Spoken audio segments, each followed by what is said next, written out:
Kami mengucap syukur Tuhan kalau pada malam hari ini kembali kesehatan yang sempurna Engkau berikan bagi kami. Kami percaya kesulitan demi kesulitan yang sedang terjadi pada masa pandemi ini Tuhan. Kalau kami bisa lewati hari-hari ini bersama dengan Engkau, itu oleh karena Tuhan anugerah-Mu berlaku atas hidup kami. Tudung penyertaan-Mu ada dalam hidup kami. Oleh karena itu Tuhan, mari Allah Roh Kudus malam hari ini, biar Engkau menguasai kami pribadi lepas pribadi, sehingga kebenaran firman yang disampaikan pada malam hari ini dia tidak kembali dengan sia-sia, tapi kebenaran itu Tuhan, dia akan Tuhan menuntun kami untuk kami sanggup melakukan apa yang menjadi bagian kami untuk kami lakukan. Terima kasih Bapa, terpuji-pujilah Engkau Allah kami, hanya dalam nama Tuhan Yesus kami berdoa dan kami mengucap syukur. Amin. Shalom. Ya, saya akan bawakan tema hari ini, menjadikan Yesus sebagai sumber kehidupan bagi kita. Yang diangkat dari Yohanes 7 ayat ke-37 sampai ayat ke-38. Dan pada hari terakhir, yaitu pada puncak perayaan itu, Yesus berdiri dan berseru, "Barang siapa haus, baiklah ia datang kepadaku dan minum." Kemudian ayat yang ke-38, "Barang siapa percaya kepadaku, seperti yang dikatakan oleh kitab suci, dan dari dalam hatinya akan mengalir aliran-aliran air hidup." Kita bisa melihat temanya menjadikan Yesus sebagai sumber kehidupan bagi kita. Artinya ada satu keputusan yang kita buat, yang ada satu keputusan final yang kita buat, yang kita mau katakan, Tuhan, Engkau yang menjadi sumber kehidupan bagi kita. Jadi itu ada satu keputusan untuk menjadikan Yesus sebagai sumber kehidupan kita. Kita melihat di sini, saya akan menggarisbawahi ada dua kata yang harus kita perhatikan. Kata yang pertama adalah kata haus, ya. Kata haus di dalam Yohanes 7 ayat ke-37. Kemudian yang kita harus perhatikan kedua adalah kata percaya. Jadi dua kata ini yang saya akan bahas, ya. Jadi kita melihat dulu kenapa sampai Yesus menganalogikan atau memberikan persamaan bahwa dia adalah air hidup. Dia katakan di dalam Injil Yohanes 4, dia berbicara kepada perempuan Samaria, dia katakan, "Kalau kamu minum air yang aku berikan kepadamu, maka kamu nggak akan pernah haus lagi." Jadi dengan kata lain, Yesus menganalogikan bahwa dia adalah air hidup, ya. Dia adalah air hidup. Dan di cerita ini dikatakan di dalam ayat ke-37, di dalam pada hari terakhir, yaitu pada puncak perayaan. Puncak perayaan apa? Yaitu puncak perayaan Sukot atau puncak perayaan Pondok Daud.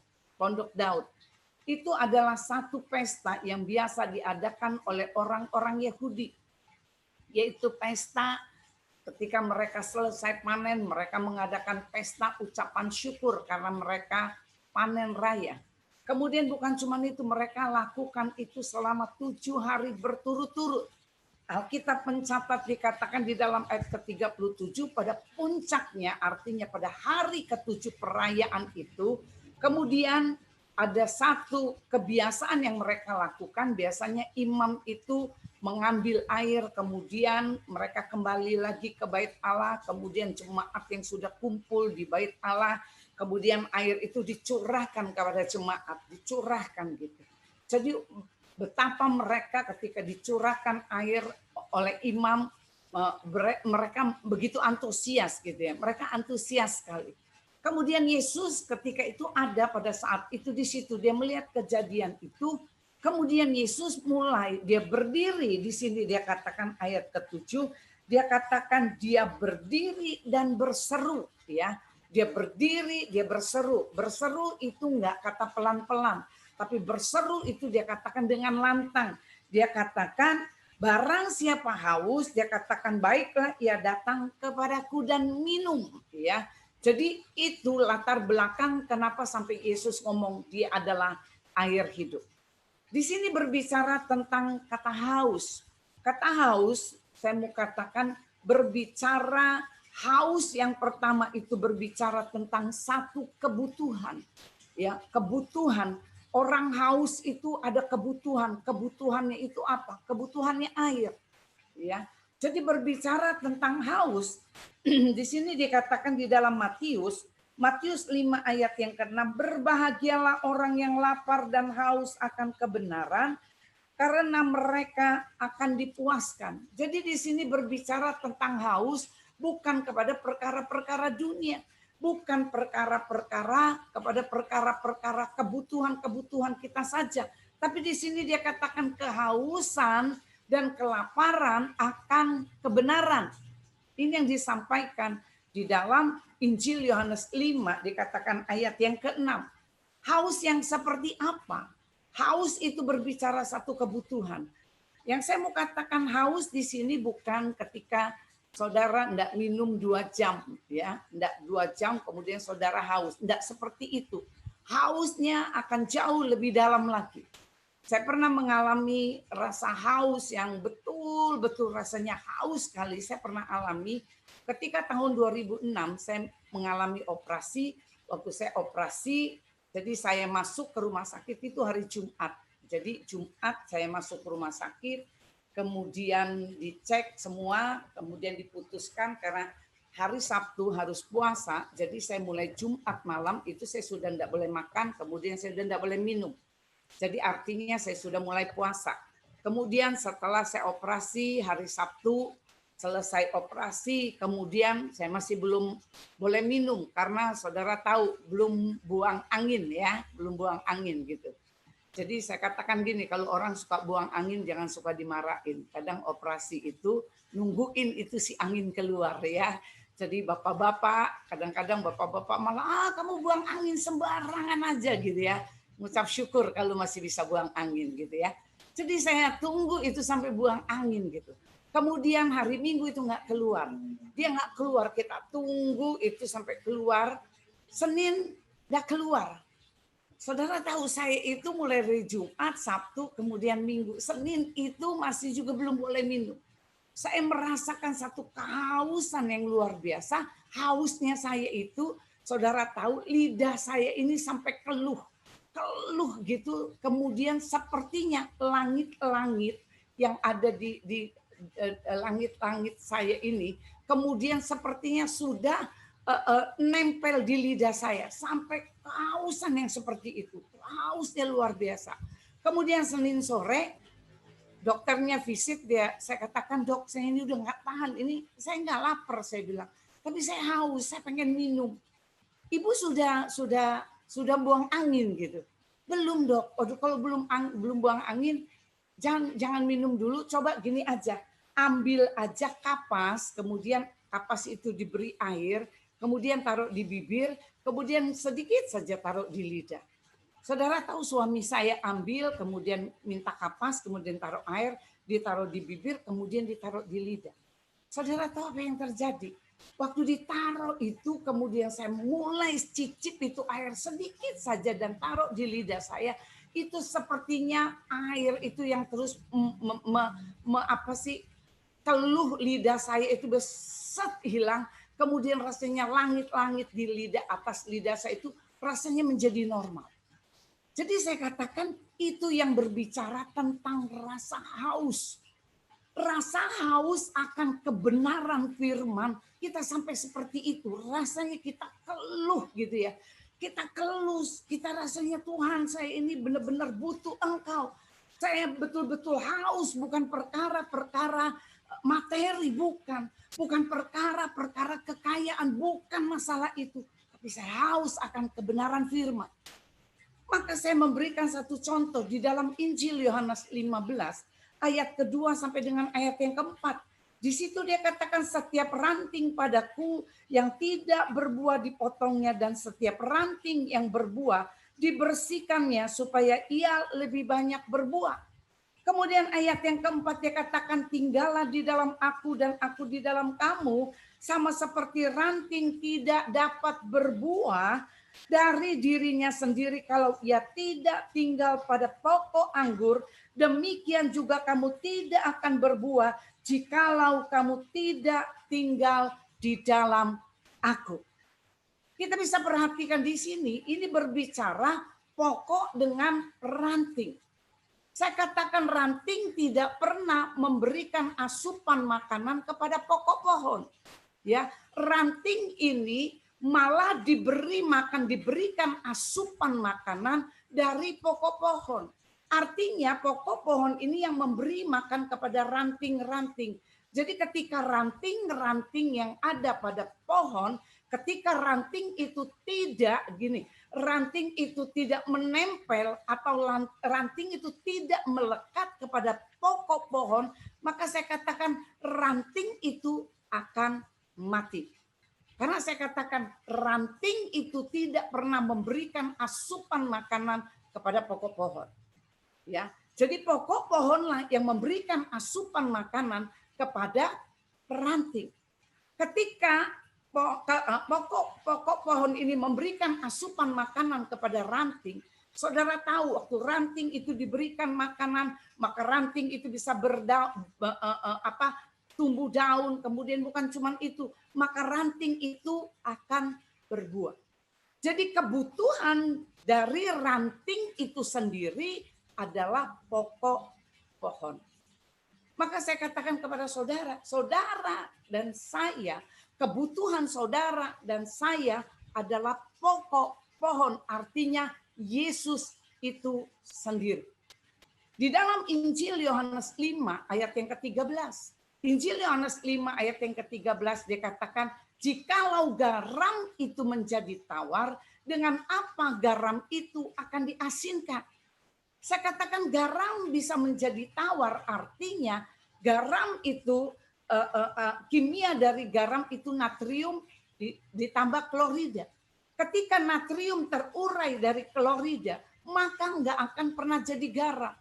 Artinya apa? Waktu Yesus dia berbicara tentang garam, kemudian dia bercerita tentang terang.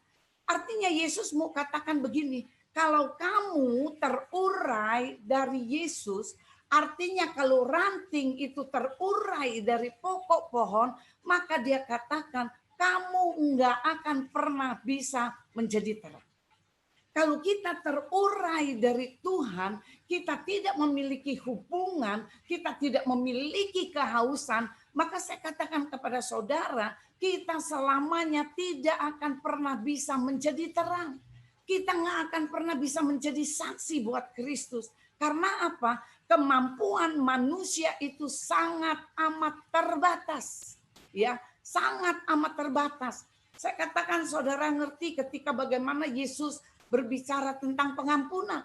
Waktu berbicara tentang pengampunan, kemudian Petrus dia bilang, ini aku tahu bahwa kita harus mengampuni 7 kali 7. Tuhan katakan salah, enggak. Manusia mengampuni sesama itu 7 kali 7. Artinya apa? Ketika berbicara tentang pengampunan, manusia itu memiliki keterbatasan. Ketika 1 kali orang melukai kita, kita bisa mengampuni. 2 kali kita bisa mengampuni. Kemudian ketiga, keempat, kelima kali kita mulai berbicara, nih orang kurang ajar gitu ya. Lu kurang ajar nih sama gua. Gua udah ampuni lu 1 kali, 2 kali, 3 kali. Lu mau makan, kalau orang Jawa bilang gini, dikasih ati ngerogoh rempelo. Kurang ajar. Itu batasan manusia. Tapi Tuhan katakan enggak, 70 kali 7. Artinya apa? Setiap detik kita harus bisa mengampuni. Maka saya katakan kepada saudara, kita tidak akan pernah bisa mengampuni ketika kita terurai dari Tuhan. Ketika kita tidak memiliki hubungan intim dengan Tuhan, maka saya katakan kepada saudara, standar kita untuk mengampuni cuma 7 kali 7. Tetapi ketika kita memiliki hubungan yang melekat kepada Tuhan, maka saya katakan kepada saudara, kita bisa melakukan apa yang Alkitab katakan. Maka ada satu firman Tuhan berbicara, dia katakan, kalau kamu berdoa, dia katakan kamu masuk ke dalam kamar, kemudian bersekutu dengan aku. Artinya apa? Ketika kita memiliki hubungan intim dengan Tuhan, maka dia akan mengisi rahim rohani kita dengan hal-hal yang ilahi dalam hidup kita. Dia akan mengisi buah-buah roh di dalam kehidupan kita. Jadi saya mau katakan yang pertama, untuk kita berbicara tentang kehausan, itu berbicara haus dan lapar, itu berbicara tentang kebutuhan yang harus dipenuhi. Ya, artinya satu kebutuhan kita yang kita tidak bisa lepas dari Yesus. Kalau kita lepas dari Dia, maka kita nggak bisa menghasilkan buah. Ketika kita terurai dari Tuhan, maka semua kemampuan kita terbatas. Paulus mengajarkan kepada jemaat yang ada di Korintus, dia katakan mengucap syukur. Bagaimana Paulus bisa mengajarkan mengucap syukur, sedangkan Paulus di dalam pelayanannya setiap hari dia mengalami penderitaan. Bagaimana dia mengajarkan untuk bisa mengucap syukur? Dia katakan mengucap syukur bukan di dalam Allah, bukan di dalam Yesus, tapi dia katakan mengucap syukur di dalam Kristus. Kristus itu berbicara tentang Roh Kudus. Artinya apa? Ketika saudara tidak terurai, Roh Kudus ada di dalam hidup saudara, maka saya katakan kita bisa mengucap syukur, kita bisa mengampuni, bukan cuma 7 kali 7 saja. Mungkin ada teman pelayanan kita rasanya bikin gregetan gitu ya. Rasanya kita lakukan seperti ini terus nyinyir terus. Kalau bahasa sekarang dikatakan netizen itu yang super power gitu ya, bisa kritik orang. Yang saya mau katakan kepada saudara, Tuhan, ketika kita memiliki hubungan dengan Tuhan, maka kita bisa lakukan apa yang Alkitab tulis. Maka dikatakan di dalam Mazmur 91 dikatakan ayat ke-14. Dia katakan, sungguh hatinya melekat kepadaku, maka aku akan meluputkannya, aku akan membentenginya, sebab ia mengenal namaku. Dia katakan orang yang melekat, saya katakan melekat ini seperti ini, melekat ini gini, tidak bisa dipisahkan. Itu yang namanya melekat, saudara. Ya, melekat ini seperti ini, jadi nggak bisa dipisahkan. Artinya apa? Kita memiliki kesenyawaan dengan Tuhan. Ya, ada kesenyawaan antara kita dengan Tuhan, kesenyawaan orang percaya dengan Yesus. Maka ketika kita memiliki kesenyawaan dengan Yesus, maka saya katakan kita bisa mengucap syukur, kita bisa mengampuni, kita bisa melakukan apa yang Alkitab tulis untuk kita lakukan. Prinsip-prinsip firman yang dituliskan di dalam Alkitab kita bisa lakukan. Kemudian yang kedua saya katakan berbicara tentang haus. Berbicara tentang haus dan lapar, ini berbicara tentang satu keinginan. Ya, berbicara tentang keinginan, saudara. Keinginan manusia dengan keinginan itu seperti dua, ini uang logam yang punya dua sisi. Sisi ini dengan sisi ini, sisi yang berbeda. Tapi masing-masing mereka nggak bisa dipisahkan. Itu berbicara tentang keinginan, ya. Berbicara haus dan lapar itu berbicara tentang keinginan kita. Dan kita lihat manusia dengan keinginan itu seperti mata uang yang memiliki dua sisi yang tidak bisa dipisahkan. Tapi saya katakan keren luar biasa, Alkitab mencatat, dia katakan manusia dengan keinginan ini seperti ini. Keinginan ini yang ada di manusia ini seringkali kita nggak bisa kontrol. Saya kasih contoh begini. Saya juga perempuan gitu ya. Kalau kita mau ke supermarket, kita sudah catat gitu ya. Kita sudah mau beli gula dan lain sebagainya, beli minyak. Gitu. Waktu kita mau masuk ke supermarket, saudara, kita bisa lewati toko pakaian. Waktu kita lihat toko pakaian, saudara tahu, mata biasanya wanita itu bisa hijau, kuning, kelabu gitu ya. Ketika ngelihat ada diskon 70% gitu ya. 70% plus ditambah lagi 10% gitu ya. Kita lupa beli apa yang sudah kita mau beli di supermarket, kita lupa. Ya, kita lupa. Kita ingat 70 ditambah 20%. Murah sekali gitu ya. Itu keinginan saudara. Jadi keinginan sama manusia ini nggak bisa dipisahkan. Tapi Alkitab mencatat bagi orang percaya diberikan batasan bagi orang percaya, yaitu apa? Pengendalian diri. Jadi Tuhan taruh pengendalian diri di dalam hidup kita. Karena Galatia katakan pengendalian diri itu adalah salah satu dari buah roh. Ya, pengendalian diri itu adalah salah satu dari buah roh. Jadi ketika kita mau beli sesuatu, ada pengendalian diri. Kita mulai bisa berpikir, kayaknya penting nggak ya aku beli ini ya. Ketika kita lihat ini penting nggak ya, kira-kira aku belanja ini. Kayaknya aku beli tas ini kira-kira penting apa enggak ya? Itu ada pengendalian diri. Maka saya katakan di situ berbicara tentang pengendalian diri.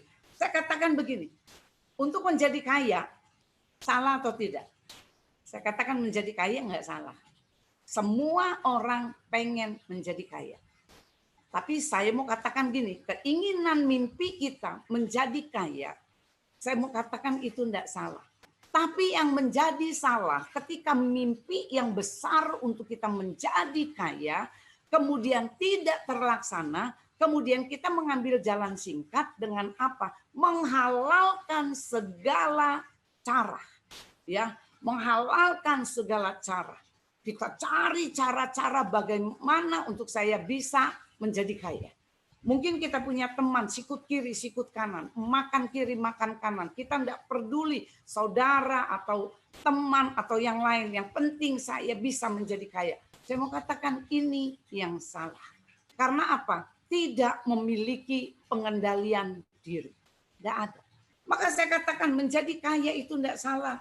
Tetapi ketika kita nggak bisa nggak meraih itu, kemudian lakukan hal-hal yang di luar konteks firman Tuhan, itu yang menjadi salah. Saya katakan, saya selalu berbicara dengan anak saya katakan gini, kita perlu jadi kaya.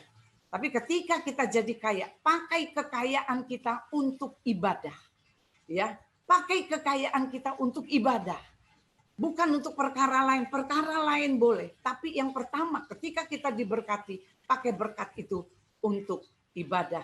Pakai berkat itu untuk melayani. Kemudian saya katakan gini, menjadi cantik perempuan khususnya. Tapi laki-laki juga sekarang banyak yang kepengen jadi ganteng gitu ya. Saya katakan menjadi cantik, salah apa enggak sih? Saya katakan enggak salah. Perempuan kepengen jadi cantik. Saya umur sudah 63, sekarang masuk 63. Saya kepengen cantik gitu ya. Tapi yang menjadi salah ketika kita merubah bentuk yang Tuhan sudah kasih dalam hidup kita. Kita merubah bentuk kita.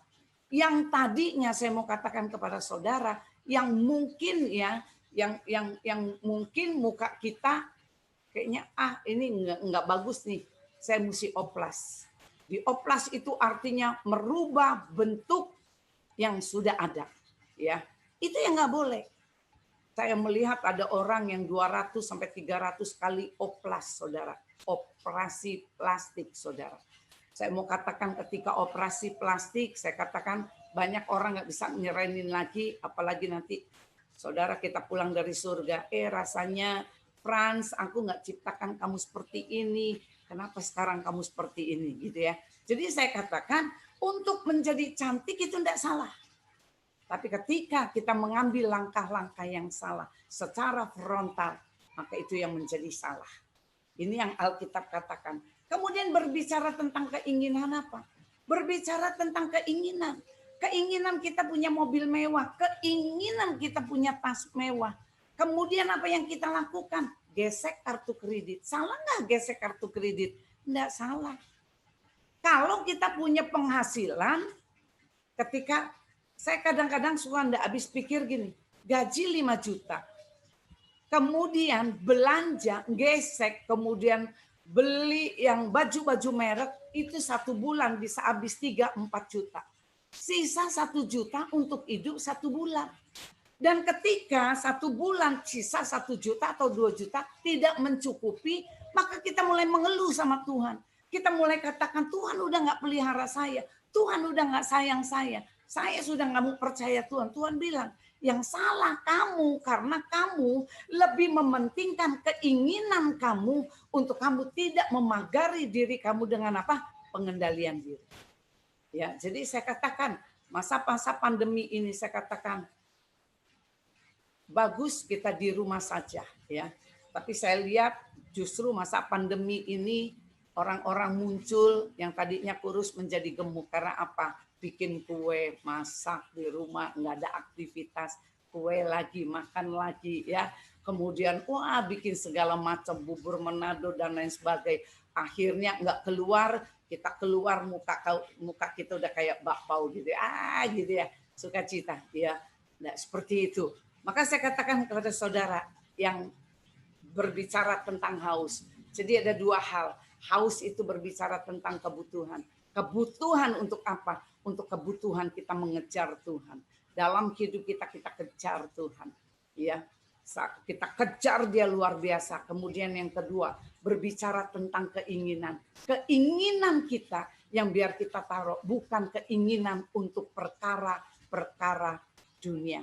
Karena firman Tuhan katakan di dalam kitab Amos, 1 kali Dia akan menaruhkan dalam setiap hidup orang, Dia katakan kehausan dan kelaparan bukan kepada perkara-perkara dunia, tapi kehausan dan kelaparan akan perkara-perkara yang di atas. Maka Paulus dia berbicara kepada jemaat yang ada di Filipi. Dia katakan biar dia memikirkan perkara-perkara yang di atas, bukan perkara-perkara yang di bumi. Kemudian yang kedua, kita lihat lagi di dalam ayat yang ke-38. Tadi ayat yang pertama yang kita bahas, haus, saudara. Jadi kita tahu kita harus memiliki kehausan, yaitu kita nggak bisa lepas dari Tuhan. Saya katakan kalau kita lepas dari Tuhan, kita nggak akan kuat, saudara. Ya. Kemudian yang kedua itu berbicara yang kita lihat di dalam ayat 38. Ayat ke-38 di sini dia katakan barang siapa percaya kepadaku seperti yang dikatakan oleh kitab suci, dari dalam hatinya akan mengalir aliran-aliran air hidup. Yang kedua yang kita perhatikan dari kata ini adalah kata percaya. Waktu kita percaya, Alkitab berbicara, dia katakan, maka ada aliran-aliran air yang mengalir keluar dari hidup kita. Ya, percaya ini artinya, percaya itu berbicara tidak bimbang. Yakobus katakan orang yang bimbang itu seperti gelombang laut. Ya, nggak memperoleh apa-apa. Saya memberikan satu contoh, itu dituliskan di dalam Matius 14 ayat 22 sampai ayat ke-31. Di situ diceritakan setelah Yesus memberi makan 5.000 orang, kemudian Yesus memerintahkan murid-muridnya untuk naik ke perahu mendahului Yesus untuk menyeberang. Kemudian Yesus dia berdoa, kemudian murid-muridnya menyeberang. Waktu mereka menyeberang, tiba-tiba pada subuh-subuh dia melihat ada sosok yang berjalan di atas air. Mereka mulai teriak. Mereka katakan, itu hantu, itu hantu. Tapi ada satu yang memberanikan diri, yaitu Petrus. Dia katakan, kalau kamu Tuhan, izinkan saya berjalan di atas air. Kemudian apa yang terjadi? Petrus jalan di atas air. Dia jalan. Waktu dia jalan di atas air, kemudian apa? Dia mendengar suara desau angin. Dia mendengar suara itu. Kemudian waktu dia dengar itu Alkitab mencatat, kemudian dia menjadi takut. Seringkali kita berhadapan seperti ini, saudara. Tuhan mau tolong kita. Kita tahu ada janji Tuhan. Kita tahu ada perkara-perkara Tuhan yang Tuhan sudah berikan sama kita. Ada janji-janji yang besar yang dia berikan pada kita. Kita tahu. Tapi kemudian Tuhan katakan, ayo berjalan, percaya kepadaku. Percaya bukan belief, saudara. Tapi percaya ini berbicara trust dari hati. Yang mempercayai hidup kita kepada perkataan Tuhan. Yang mempercayai hidup kita kepada hal-hal yang Tuhan katakan dalam hidup kita. Mungkin ketika ada janji Tuhan, yang Tuhan berikan kepada kita tidak terjadi tahun ini, bukan berarti Tuhan tidak genapi. Kalau mungkin Tuhan berjanji ada hal-hal yang dahsyat yang Tuhan mau kerjakan dalam hidup kita, mungkin tahun 2020, tahun 2019 tidak digenapi, bukan berarti Tuhan lalai. Tapi Tuhan tahu ada waktunya yang Dia mau berikan kepada saudara. Tapi seringkali ketika kita sudah terima janji itu, kita seringkali orang ngomong, mana mungkin itu bisa terjadi. Mana mungkin gak akan mungkin itu bisa terjadi. Kemudian kita mulai menyerap dalam otak kita, kita mulai katakan tidak mungkin. Waktu kita mulai pikiran kita mulai terisi dengan perkara yang kita katakan tidak mungkin, kemudian kita katakan tidak mungkin. Maka saya mau katakan, Dorothy Sarnoff, dia katakan gini, apa yang kamu katakan, apa yang kamu pikirkan, itu yang akan terjadi. Kalau ketika kita berpikir, oh ini nggak jadi, oh iya benar, ini kayaknya nggak jadi, ini kayaknya nggak jadi. Maka saya katakan kepada saudara, saudara nggak akan pernah melihat janji Tuhan digenapi dalam hidup saudara.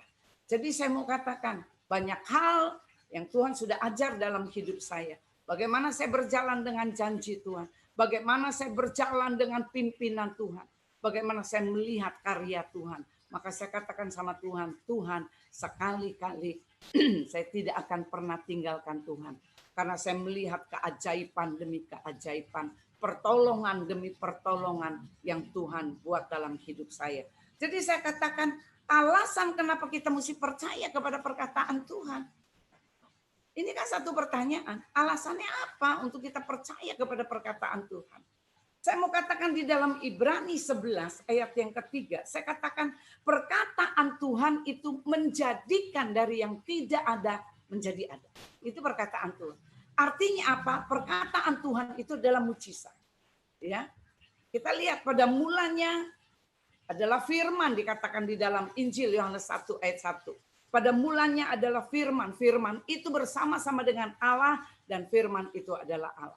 Jadi perkataan Tuhan atau firman Tuhan, saya katakan perkataan Tuhan, percaya kepada perkataan Tuhan.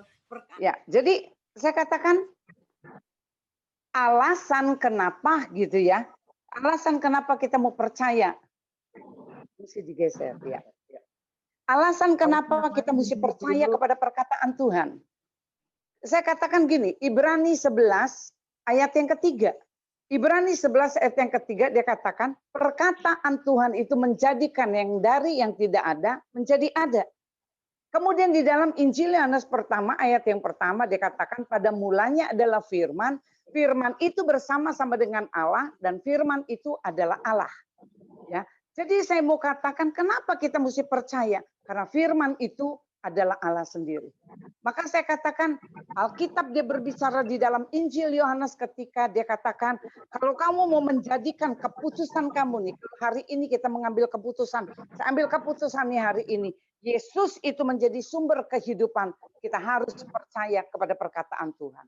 Percaya apa yang dia katakan. Kadang-kala dia berbicara melalui pikiran kita, kadang dia berbicara melalui batin kita, kadang dia berbicara ketika kita khotbah, tiba-tiba orang itu tidak tahu kita berbicara, kemudian rasanya ini benar, ini untuk saya. Jadi saya mau katakan, itu Tuhan katakan. Maka saya katakan, jadilah, ambillah keputusan malam hari ini untuk kita bisa menjadikan Yesus sebagai sumber kehidupan dalam kita. Artinya apa? Biar kita minta sama Tuhan hari-hari ini. Kita minta kehausan, kemudian kita minta kelaparan, bukan perkara-perkara dunia. Tapi kehausan dan kelaparan akan perkara-perkara Tuhan. Kemudian yang kedua, kita percaya sungguh-sungguh akan perkataan Tuhan. Kita percaya kepada firman Tuhan, kita lakukan apa yang menjadi bagian kita, maka Tuhan akan melakukan apa yang menjadi bagian Tuhan. Kita mau berdoa. Terima kasih Tuhan, kebenaran firman sudah disampaikan pada malam hari ini.